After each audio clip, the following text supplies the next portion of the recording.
Welcome to the Mailbag. It's Friday, February 13th.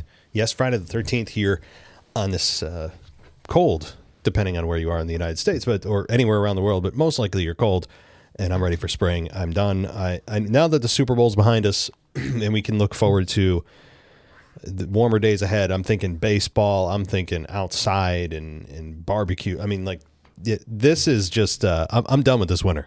Just that being said, though, I will be on a vacation for a few days at the end of, well, not the end of, the beginning of March. I'll let you know more about the dates and what that will do to affect this show a little bit later and in the coming days and weeks. So just a little heads up and getting the hell out of here. I'm getting the hell out of here and getting to some warmer weather, at least for 3 days. So there's that.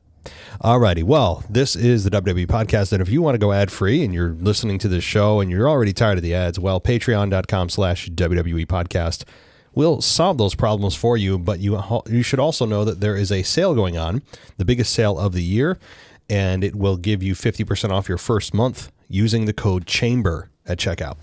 So let's get into the mailbag, because it is that time of the week as we get closer to the Elimination Chamber, which is not that far away, a couple weeks. And we have our emailers and listeners here. We've got, let's see who's up first. Let's go to John. Tom. Tom says, "Hi, Matt. With Bron Breakker now out, do you think they put Seth Rollins in the feud with Roman and Punk and do a rematch of last year's WrestleMania? Well, I'm not a fan of this. I feel like we're going to get a triple threat in one of the title matches." Well, last year worked out very well. An incredible matchup. To me, the best match of the entire event for both nights was that main event where Paul Heyman turned and he aligned himself with Seth Rollins, and away we go with the Vision. And, of course, Seth gets hurt. And now Bron Breakker gets hurt. And what do? And it looks like Bron Breakker is not going to be a part of WrestleMania as of this moment. If he is Superman and heals sooner, then maybe we may see at this point, here's what I'm thinking based on all the available information from all the outlets that we're seeing. At best, you may see a Bron Breakker appearance at WrestleMania in some capacity. It could be as limited as just showing his face and interfering, but not actually getting physical. Or it could be a spear, but I would be getting closer to ruling completely out the idea that Seth Rollins and Bron Breakker are going to be meeting at WrestleMania, which is a shame, really, for Bron and for Seth. So that, I think, is close to off the table, not officially, but pretty darn close. And I'd be looking at best at those scenarios I talked about with Bron Breakker just appearing at the show. Again, which stinks. So do I think they'll go back to a triple threat? They could, but I don't know if they want to run anything back. You look at those men, though, and you have Punk and Rollins and Reigns. That would be a lot of fun because of how good they work together and have worked together and did last year. But I don't know have they ever done a triple threat back to back that was the same year after year? I don't think they have. So a great match. I mean, probably automatically is the match of the entire event, but I honestly wouldn't do that. I would put Bron Breakker in, or rather Seth Rollins in some other program. You could do that. I mean, given the history of Punk and Seth and Roman, but right now all three of them would be baby faces. You have three baby faces facing each other. Then what? Then where does Brock fit in? And now, this wasn't your question, but Brock Lesnar is now rumored to be working with LA Knight at WrestleMania this year. Instead of Gunther Brock, it could be LA Knight and Brock. What would I do? Stone Cold versus Brock. I would throw any amount of money that Steve would want, and I would give it to him to have Brock and Austin. Why? Well, number one, it's a dream match that should have happened back in 2002, and we still have a chance for it to happen in 2026. Saying that even is just wild. But if we have the cards on the table and the money is there and the men are there and both are able to go, why the hell are we sitting on it? I don't know. And secondly, there's other reports, as I'm sure if you're tuned into the Twitter feed or the news outlets, you know that the reports have been that ticket sales for WrestleMania 42 are not anywhere near where WWE wants them to be. That the sales aren't where maybe they were last year. And now we're looking at maybe worse numbers than last year, or a lot worse. I don't know. Only they know the pre-sale. But this year, WrestleMania doesn't seem to be selling itself, at least at the level that they would hope it would. And do I feel bad for WWE? No. You know why? Because, number one, they're not lowering their ticket prices. They've already said that that's not what they're going to do, which is foolish because they would actually make more money by lowering the ticket prices than keeping them where they are and selling fewer tickets. But, also why? Because sure, that would allow more people to get in at a cheaper price, which obviously cuts into your profits if you're the company. But guess what those people are going to do when they're there? They're going to spend their money on merch. Are they not? You don't think they're going to spend additional money to go to the other events that they have at WWE World or wherever else they're holding these little mini side quest events? It's foolish for them. They should want to pack the house, even if it means the gate. The amount that they bring in just from the gate is less than what they want, because the other revenue streams that they have will offset that. They're just so dead set on not doing it. I think it's also partly because they have just not only, of course, an obsession with money and doing whatever it takes to make as much as they can, but it would be an almost admission of a defeat that they, WrestleMania is not going to be good this year. Yeah, we should probably lower the ticket prices. I think that to them, they would list it as an L in their column.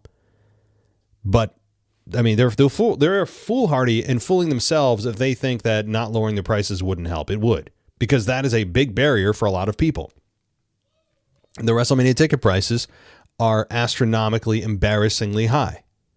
Now, that doesn't mean you couldn't go to a nosebleed section, but even those you're going to be paying out the ass, because not only do you have to get in there and you got parking and your hotel expenses in Vegas, and your flight, your food, your ancillary entertainment. If you're going out at night, if you're spending 2 nights, your time off of work, if you're spending time with your family there, well, good luck on that. You might as well take a second mortgage out on your house, because now you got to feed more faces than just your own, more ticket prices, then the merch. You're looking at several $1,000s just to get your ass in there.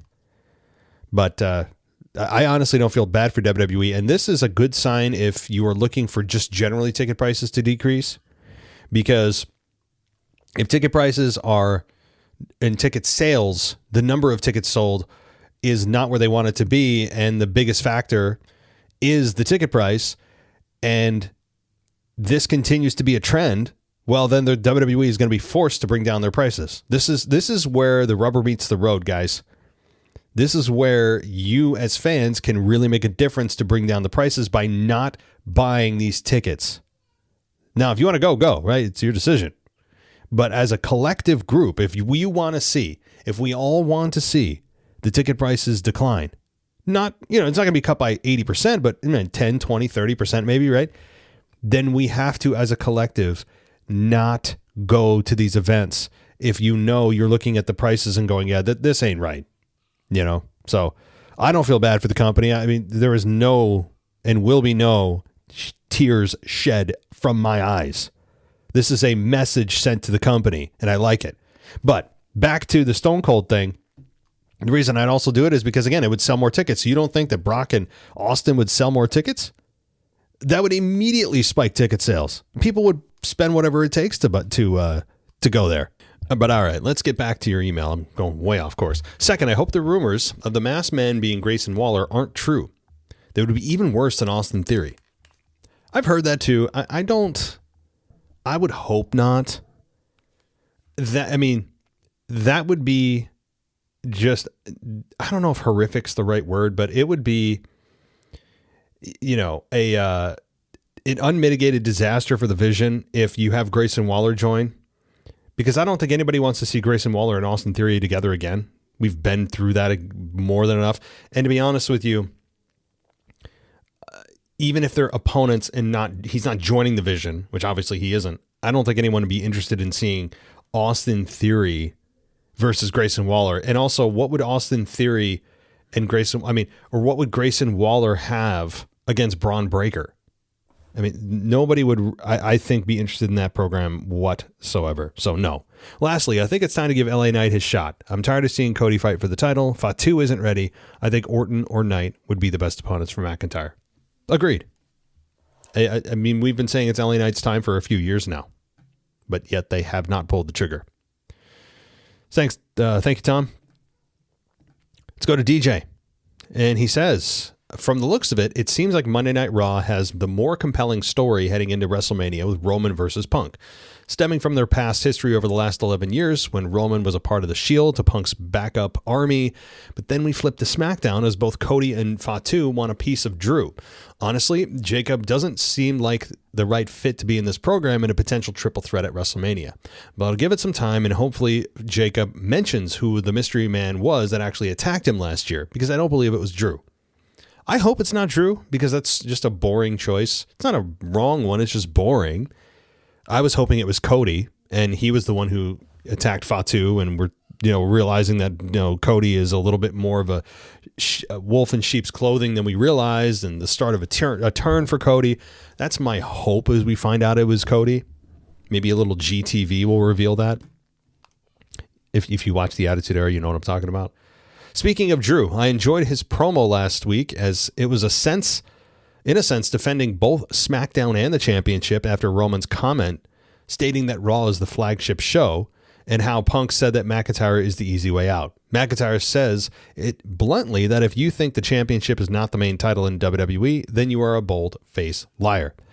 Do you think that this becomes some sort of tag team match of Punk and Roman versus McIntyre and Cody on the March 30th edition of Raw, which will take place at Madison Square Garden? As like I mentioned previously, Fatu is the odd person out in this story. Fatu doesn't fit anywhere right now, at least in this particular story. He has beef with Drew and whoever attacked him, which again has not officially been revealed. It's just implied that Fatu was attacking the person that he believes is responsible, but we still don't know for sure. And maybe they'll never wrap up that storyline. Maybe they don't know, and they're not going to decide to put a bow on that. They probably won't. But despite that, do I think that your proposal of the tag team match is possible? Yes. In fact, that actually would align with history of strange bedfellows tagging up. Opponents at WrestleMania will tag up in the final week before WrestleMania. I know March 30th isn't the final one, but there's a couple weeks between March 30th and WrestleMania this year. But you get my drift, right? We've seen that many times before. Like the blow off is the two people that are going to face each other have to team up to take on the other two people that are going to face each other that have to team up. And the eventual breakdown is coming, and it's a matter of who does what and when and how it happens. So yes, absolutely. And you talk about a really good main event for Madison Square Garden. How can that not be? Roman Reigns is only going to be there for I think it was half of the Raws. Half of the Monday Night Raws between now and WrestleMania, which is absolutely a surprise to nobody. It shouldn't be. Which means you're going to have to utilize him in the best possible places, which is certainly one of them could be a tag team scenario. Another couple of maybe in-ring or face-to-face promos with Punk or sit down. But what I would not do is put Roman and Punk in with somebody else. I don't need a triple threat. I know that we had Tom earlier suggested. I as good as that match would be, the more I'm thinking about it, I don't need a third person muddying the waters. Just like last year when it was supposed to be Roman and Seth finally one-on-one at WrestleMania, we get Punk in there. And don't get me wrong, Punk added a lot to the match itself from a wrestling perspective, but the story, when it comes to storyline, when you add a third person, it divides your attention as to what's going on and why you should care. And it allows you to, or doesn't allow you to get as deep into a story as you otherwise could, because now you're adding a third party that has to have their own story tied somehow to the other two. It gets weird. So that's why I think Punk and Roman, who absolutely both killed it last week on the mic, probably Roman Reigns' best promo he's ever cut in his entire career against CM Punk, one of the best on the microphone, as we know. They had an outstanding night together. This story is off to the races. It's not like you're looking at it and thinking, oh, well, I don't know. There's not a lot of chemistry, not much history here. They might have to bring in a third person. No, I don't think that many people felt that way. It feels like they are just ready to go right now. So one other thing, Obafemi has been squashing Kit Wilson and previously the Viking Raiders on his appearances. Oba, quote, not signed at the moment to either show, but hopefully we get him on the mic as to why he's doing this and what his next focus is. I agree. There actually is, for the moment though, I'm not too concerned about in-ring promos yet. He'll have to get there and have a good one or two to really set the fire behind him. But right now, what's going on is working. It's not a forever plan. It's just for the moment. And we've seen this with many guys that have come in, Braun Strowman being one of the most prevalent examples. Braun Strowman comes in, and how many squash matches did he have before he finally got a little mic time? He kind of understood who he was. Now, that said, Braun Strowman wasn't exactly a A-plus promo, but he eventually got there to the point where he could cut promos against his opponents, and you understood who and what he stood for. It took a while, but Obafemi, I'm not worried about his mic work yet. It's going to be there, and it's going to have to be there. But right now, the most important part is getting him in front of the eyeballs of fans consistently, and they've been doing that. Even when he's not on Raw, they put a video package together to remind you of him. They don't want you to forget him because they clearly have big plans for him. And whether or not that's Brock Lesnar this year at WrestleMania, which many have thought, unless it's Brock and Knight, it seems like it's one of the two, Obafemi's going to have a huge impact on WrestleMania. So, all right. Shout out to the Seahawks for getting the job done this past Sunday in dominant fashion against the Pats in their revenge from a couple years ago. But now we turn the page to baseball's America's summer pastime. I'm excited to see where the Mets can go. I purchased one single game ticket so far to see the Mets play at home in June. Because at the moment, there was only a single game ticket that you could purchase between March and June. I just hope this season they don't collapse during the second half before the postseason. Have a great weekend. Thanks, DJ, and you as well. Me too. I hope they don't collapse. I really do. I said this before a couple of weeks ago. I don't, as a Yankees fan, I really hold no animosity towards the Mets. I'm told I should have animosity just by being a Yankees fan, just by definition. I'm supposed to hate the Mets. I don't. I don't actively go to their games and wear their merch, but I don't actively root against them. I don't see why I should. I'm just told I should because they're a rival in-city team. I mean, do the Angels and the Dodgers have this same problem? The Cubs and the White Sox? I mean, I don't know. It feels just, again, like I'm supposed to hate them and I don't. So I hope they do well. I really do. That doesn't mean that when they face each other, I won't be rooting for the Yankees, of course. But yeah, I mean, I'm not a big football guy. The game, I did see some of it. It was boring, as many people pointed out. It was just a demolition of the Pats, especially from the defensive side of the ball. But yeah, I mean, we're about to head into baseball, guys. For those of you that care, spring training's upon us. Pitchers and catchers report soon. Then we've got into, the spring training games. If you watch those are coming in the next few weeks. And then, of course, we're off to the races at the end of March, early April for home openers. So it's here. It's almost here. Anyway, and that is really the kickoff to spring. We can say goodbye to winter. All right, DJ, we'll get to that report at the end of the show. As always, we're going to kind of put it there for now. I think it's a good place. So it's the the end of the show we will slot your Joe Hendry report into. All right, let's go to, let's see, JM. JM says, this is from Patreon, so thank you for being a patron. He says, hope you're doing well. Would like your thoughts on two things. One, how would you feel about a Gunther Roman match? It was teased at the Rumble with those guys being the last two men. I think it could be a great story in a match, but I would like to see it. Gunther and Roman, yes, we're going to get there eventually. It's nice to have two guys who have had essentially a hands-off approach to their careers.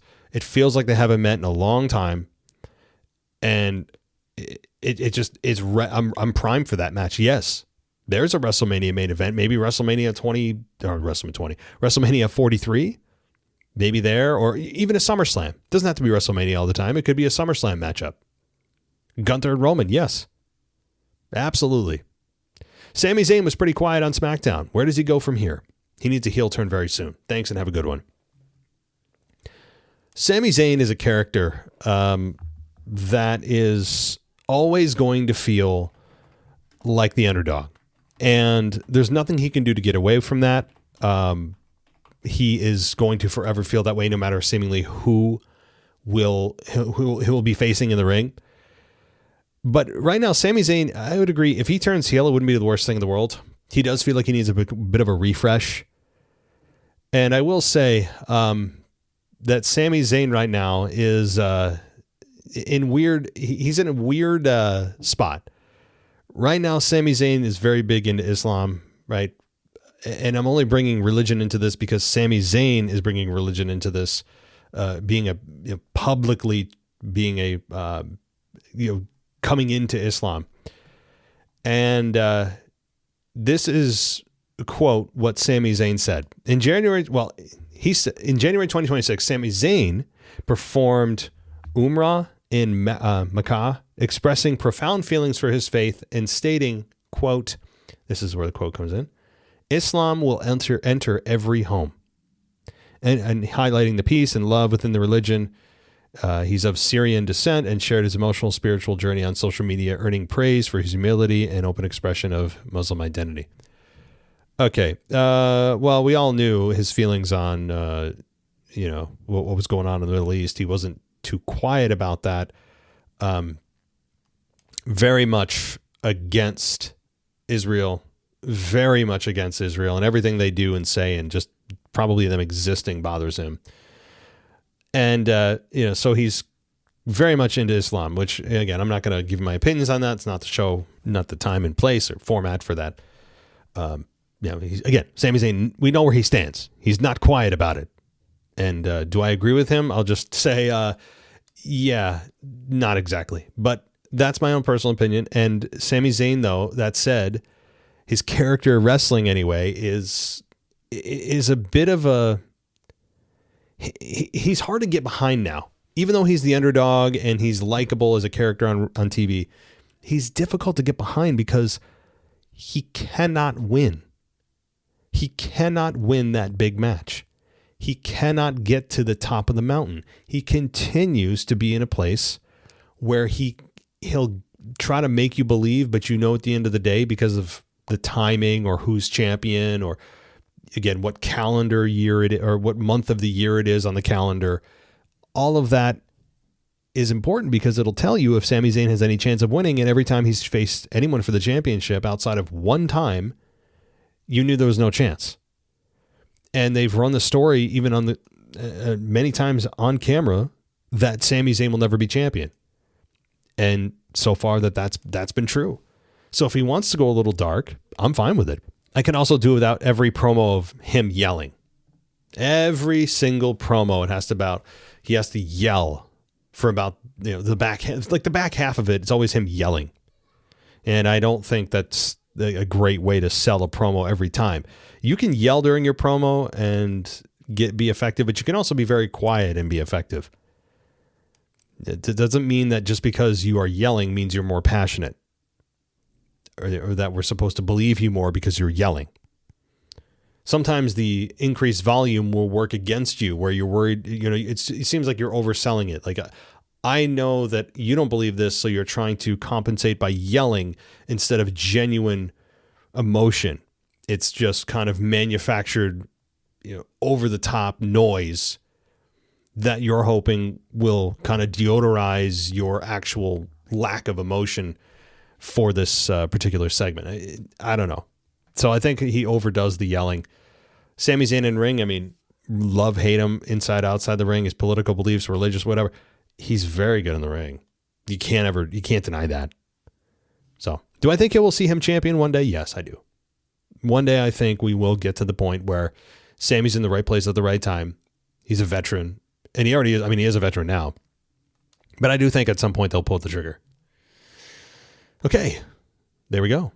Well, that'll do it for the emails. Let's get to a voicemail or two. Of course, we'll end with DJ, but I know we have one before we get there, and let's see who that is. I think I know, but let's find out together. It's Kyle from Baltimore. So I want to talk about the Rumble from yesterday. I'm glad that Liv won. Made sense. I'm looking forward to seeing a potential Liv versus Raquel. That seems like that's the most interesting story to do for for the championship. Unfortunately, with Stephanie, she hasn't done anything incredibly with the championship since she won it at WrestlePalooza. So I think Raquel's going to win the title tomorrow and have Liv and Raquel one-on-one at WrestleMania. Seems storyline makes sense.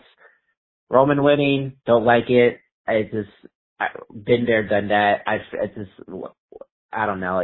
I listen to your review now from the Rumble, and I mean, I get your point, and I get, the point for Roman Reigns being the top name, and that's all well and good, but I hope he just doesn't win the championship. Hope he goes into WrestleMania and loses. I hope, anyway, because he should not win the title back if he's going to be gone for the majority of the time. You cannot keep having this guy be the champion, have him not on TV, and leave SmackDown to leave him with what? What are these people fighting for? Pride? So I hope he goes to the WrestleMania and loses. Anyway, didn't care for that finish, but it is what it is. But I am happy that Liv won. That was the outcome I wanted for the Rumble, and yeah, that's it. Thanks for the call. Bye.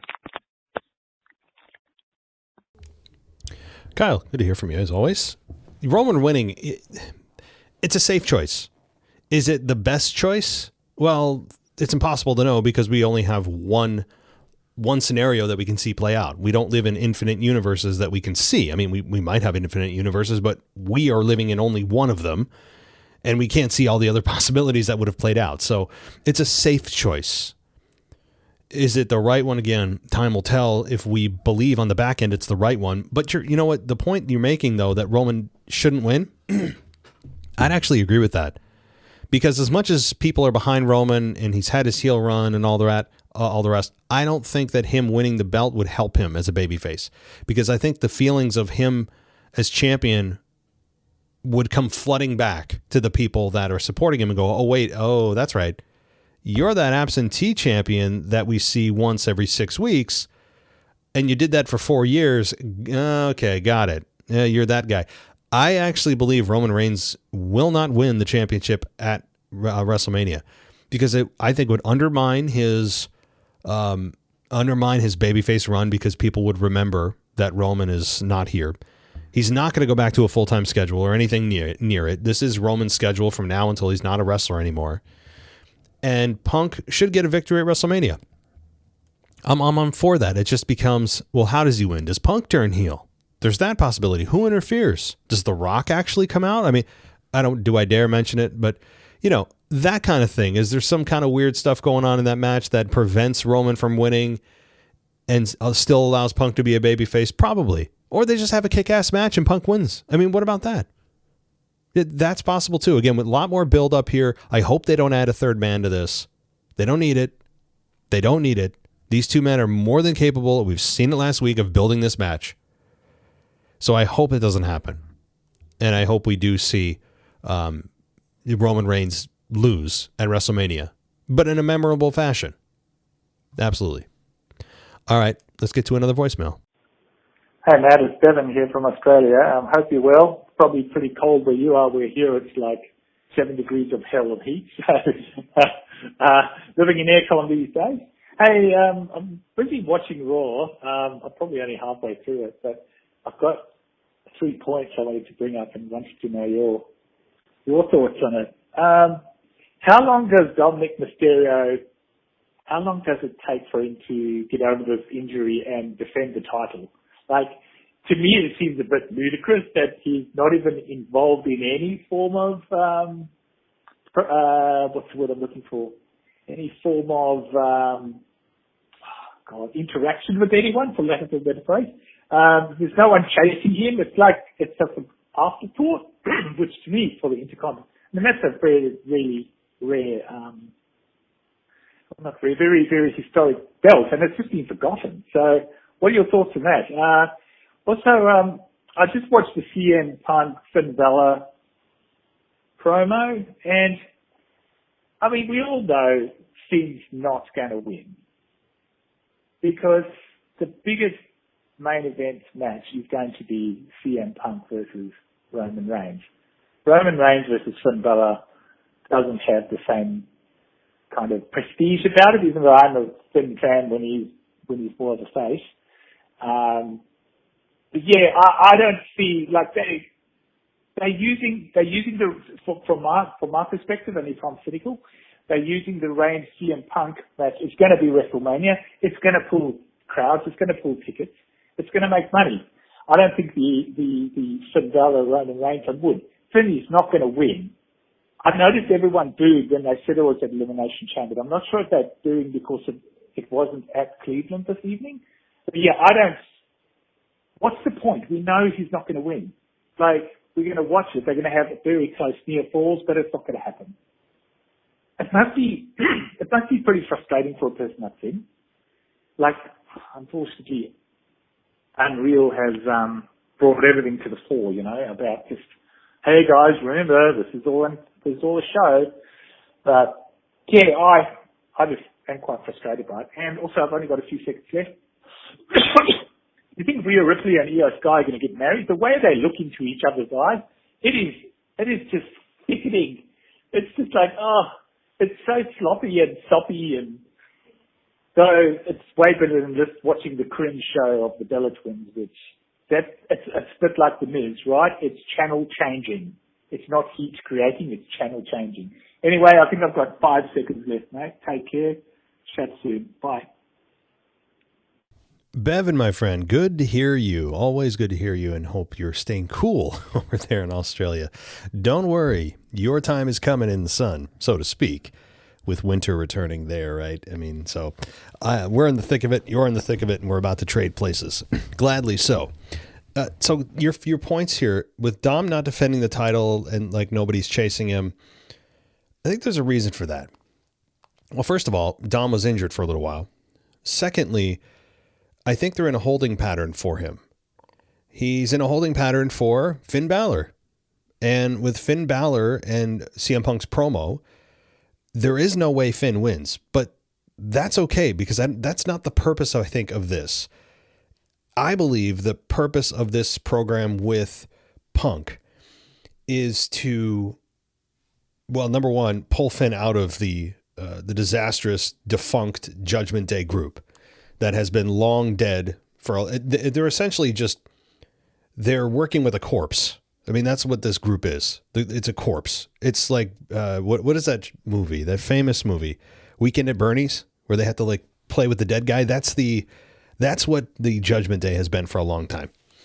And it's to pull him out of there and make him a single star. But more importantly, I think it's to reestablish Finn Balor as a main eventer, because he hasn't been in the main event consistently in years. Ever since he joined the Judgment Day, I mean, he's been tag team champion, right? He'll occasionally break out and do something kind of on the side, but he's never the focal point. It was always Rhea or Damian, and then Dom, and then Liv, originally Edge. Then so go down the list. Like, Finn's always been a supporting character, and it's time to take him out of that and put him back in the main event scene. Even though you know he's not going to win the belt, that doesn't mean he can't be a main eventer. Being a main eventer doesn't mean you need to hold the belt. It just means you need to be able to perform at a main event level. And I think that's what Finn can continue to do and will do. I don't know if he'll actually win the belt. Maybe some kind of scenario presents itself over the next 12 months or so that you can go, yeah, maybe it's time. But you're right. There's no chance, absolutely no chance that Finn Balor wins. None. But that's, again, you have to look at it through a different lens. Don't look at it through the lens of, oh, well, we already know he's not going to win. Well, yeah, okay, fine. Think of the bigger picture then. Zoom out. Why would they do this? Why are they putting Finn in this position when everyone knows with 100% certainty that Finn Balor's not going to win the belt from Punk? And I think you'll get your answer. Maybe there's answers beyond the ones I've given you can think of too. So, as far as Rhea and Io getting married, is it sickening the way they look at each other? Yeah, it is. I'm almost ready for Rhea to go back to being a single star. Same with Io. Both can be single stars and have been single stars and have been women's champion. And I think that when they do break up, I don't need a violent breakup. I can have them civilly break up. Not every tag team that dissolves needs to result in those two individuals having some long-standing program. Excuse me. So I think Rhea and Io, whenever they do eventually split, it's fine. I mean, I'm ready. I'm not pressing for it. I'm not saying, oh my God, it's horrible. that they need to break up, because there are two big stars helping establish a tag team division that had desperately needed help, and always needs help perennially, just all the time. It just will forever need help, much like the men's tag team division. So that's a good thing. They've helped really put that tag team division back on the map and back into relevancy. But you're right. Those kinds of things are eye rolling. It's where you're embarrassed to watch, and you're sometimes think to yourself, like, I'm too old to watch this crap. That's what I see. I agree when I see that kind of interaction. But the Bellas, I would agree, are a degree worse. They are the epitome of what I don't like about women's wrestling. And they continue to be that even at their advanced age. And yes, I say advanced age because the gimmicks that they continue to push forward have not evolved or matured. They are still doing the same routines. Brie is still working off of the S kicks, which of course are only made famous by her husband. So the people are only cheering for it because it reminds them of Daniel Bryan, not because they're going with Brie. It's an extension to Daniel Bryan or Bryan Danielson. That's why they like those kicks. All right, so, and yes, the pop she got at the Rumble was big, but that was the only surprise the crowd got all night, so they were waiting for something, in order to get up and be excited for it, the Rumble, and they got Brie Bella. So that kind of tells you how much of an epic night, quote unquote, that we had from what Triple H told us it was going to be. And yeah, the Bellas are I guess big names in the women's division. They have some star power to them, but when it comes to their promos and everything else that they bring to the ring, I don't think we need them. We certainly don't need them. The women's division was going along just fine without them. They are a flashback into the Divas era that nobody wants again. They're not horrible in the ring. In fact, Nikki has actually improved since she returned, and I give her credit and continue to.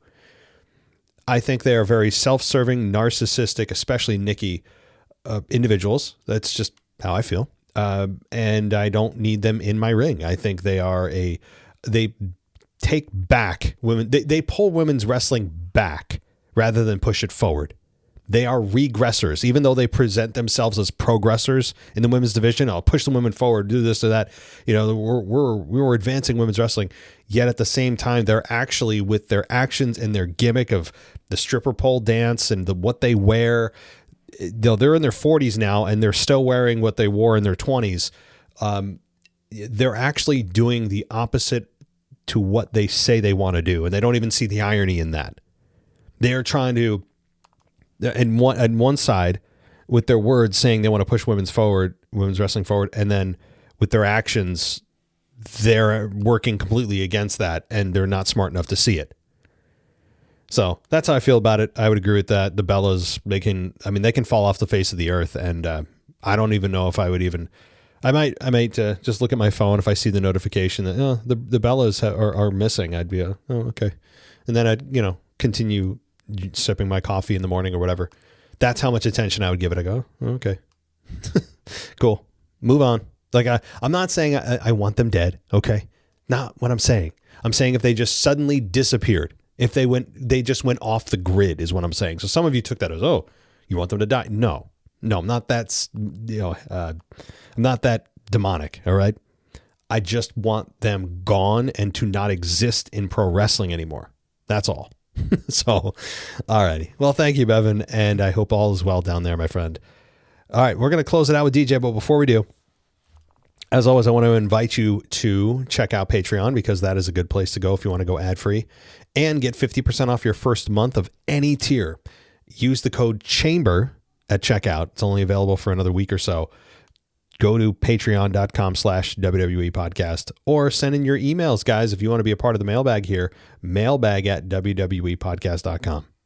That will do it for me, everybody. I'm going to now pass the baton to DJ, Mr. DJ Kuzmo, who will give you the Joe Hendry report and a wrap-up of the TNA week in review. So let's give it to DJ, guys, and I'll be back in a couple days with your week in review. Take care. This is DJ Kuzmo back at it again on your Mailbag show. Record you live on a Wednesday morning, and you know what time it is. It's time to say his name and he appears. I believe in Joe Hendry. I I believe in Joe Hendry. That's right, folks. Joe Hendry is his name as I take it to my 83rd episode of the Joe Hendry Report. And like always, coming to you live from an undisclosed location. And like always, before I talk about Joe Hendry, by the way, who is the new NXT champion, let me talk about the continuing storyline of the NXT and TNA collaborations with the NXT invasion in TNA, as TNA is gearing up for their next wrestling event called No Surrender that will be happening this coming Friday. That's right, folks. This coming Friday, Friday the 13th. Ooh, spooky. February 13th, live from Nashville, Tennessee. So far, we have 4 matches on the card, and I'll be focusing on 3 matches that will be featured on this event. We have Stax versus Trey Miguel for the TNA International Championship.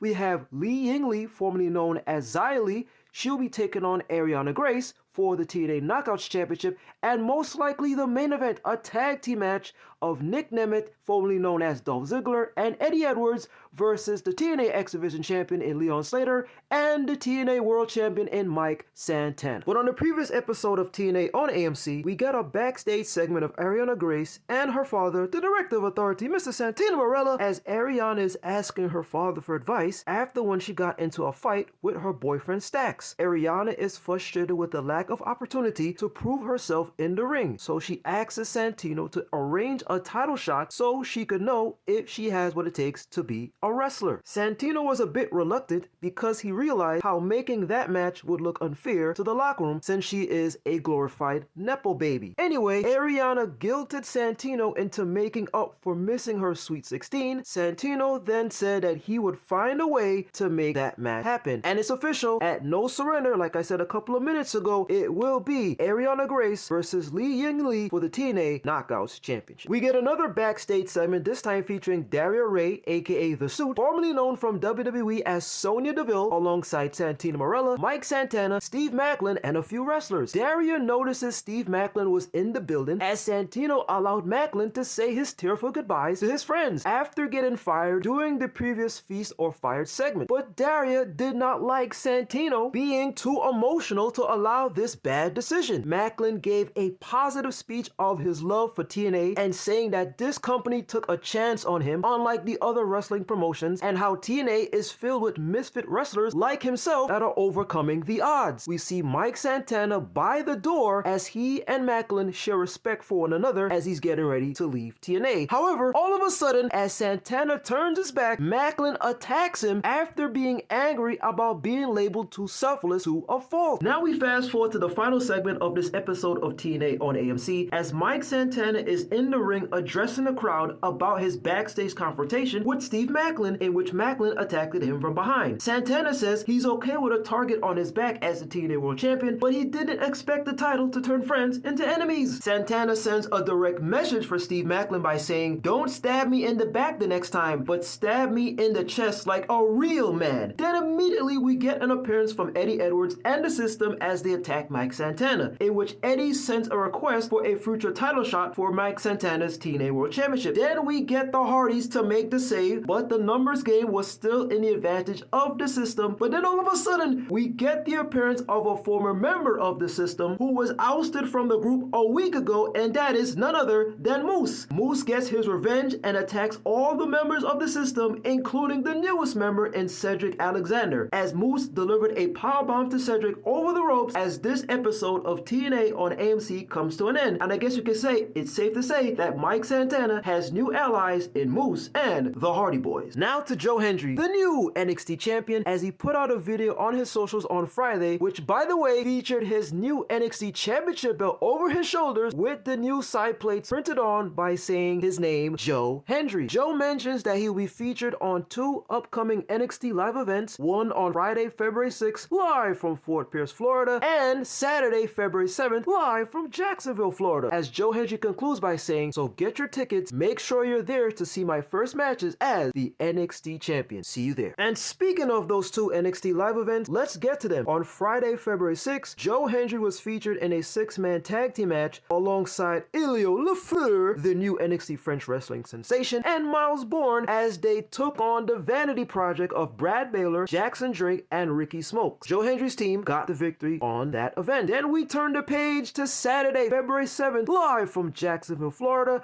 in which Joe Hendry defeated Jackson Drake in a NXT Championship match. And like always, folks, if you remember to say his name, he might just randomly appear. And he appeared last night on NXT. Joe Hendry, the new NXT champion, was featured a couple of times on this episode, including an impromptu championship match of Joe Hendry versus Jackson Drake. But prior to the show, Joe Hendry put out a video on his NXT socials by saying, "Tonight, 8 p.m. sharp on CW, your new NXT champion, Joe Hendry, is opening the show. Make sure you're there to tune in. I have a lot to say. I want to say thank you to the fans, everyone who supported me in getting to this point. Tonight, you're gonna find out what this championship title reign is going to be all about." And now to the opening of this episode of NXT. The new NXT champion Joe Hendry makes his entrance, and by the way, for the upteenth time, Booker T is singing along to Joe theme's music. I can't take it anymore. It's so terrible as Booker T continues to butcher the song in his raspy voice. I'm going to have to mute Joe's entrance the next time Booker T wants to sing. Anyway, Joe starts off by thanking the crowd for believing in him as he talks about how the crowd resurrected him right as Ricky Saints was trying to claim the NXT title last week. Joe goes on to talk about his path to the NXT title, from his humble beginnings in amateur wrestling to the TNA World title, to his song I Believe in Joe Hendry, charting the music charts all over the world, to getting a match with Randy Orton at last year's WrestleMania. Joe declares that "we believe" isn't just a catchphrase, it's a movement. But immediately, Jackson Drake and his Vanity Project cronies and Brad Baylor and Ricky Smokes interrupt Joe Hendry. Jackson talks about how inspirational Joe Hendry's speech was and how he could run through a wall. But Jackson flips the script by saying that how Joe Hendry shouldn't have been in the ladder match to begin with a spoiler alert, dun dun dun. They were the ones that attacked Joe Hendry because Joe disrespected them and made Ricky Smokes disappear that time. What do you mean disappear? The crowd chants, "Shut the hell up, shut the hell up," as Jackson continues to talk. Joe Hendry cuts off Jackson by saying if they spent as much time coordinating their attacks as they do their outfits, maybe they could have taken Joe Hendry out of the picture. Then Jackson Drake mocks Joe Hendry for looking like if Joe was in a 90s boy band his mom would like, in which Jackson declares that the Vanity Project should finish the job and take Joe's NXT title. Joe concludes by saying they were man enough to attack him, he's got no problem in kicking all of their asses in defending the NXT title against the Vanity Project. This then led to a brawl as Joe did his best to take down all three members of the Vanity Project. Joe is fired up, but after attempting to deliver a standing ovation chokeslam to Brad Baylor, Jackson Drake hits Joe with a chop block, then all three of them beat down on Joe Hendry. Jackson grabs the NXT title as he mockingly does the Joe Hendry spin to the camera as he holds the NXT title. Could there be a possibility of Jackson Drake becoming a two-time champion and holding both the WWE Evolve Championship and the NXT Championship? Let's see what happens as we continue on this episode. Now we fast forward to the semi-main event, an impromptu match, by the way, for the NXT Championship of Joe Hendry versus Jackson Drake in Joe Hendry's first televised NXT title defense. This match lasted 11 minutes and 13 seconds, but as we fast forward to the tail end of this match, after when Joe Hendry catches Jackson Drake in mid-air, Joe Hendry then delivers a massive powerbomb to Jackson Drake. Hendry is fired up, the crowd is fired up, then Joe delivers a standing ovation chokeslam to Jackson Drake, followed by the cover to Jackson, and 1, 2, 3, and still your NXT champion, Joe Hendry, stands victorious over Jackson Drake. But hold on a minute, this show is not over yet. After when we saw Joe Hendry celebrating his first televised NXT title defense, all of a sudden we get the appearance of a person in a hoodie who, by the way, is not affiliated with the mystery persons that have been appearing frequently on Monday Night Raw. This person in a hoodie was none other than Ricky Saints, as he immediately beats down on Joe Hendry with a series of punches, followed by a devastating spinning DDT off the ropes to Joe Hendry, as Ricky Saints stands tall over Joe Hendry, raising the NXT Championship over him. It seems like Joe Hendry's next challenger is Ricky Saints because he still has some unfinished business with Joe Hendry from last week's ladder match. And like always, folks, if you remember to say their name in Thea Hale and Joe Hendry, they might just randomly appear. Always remember to believe, say his name. Always remember the words that Joe Hendry says anytime, any place, at any show. And most importantly, always remember to do this. Wave your hand.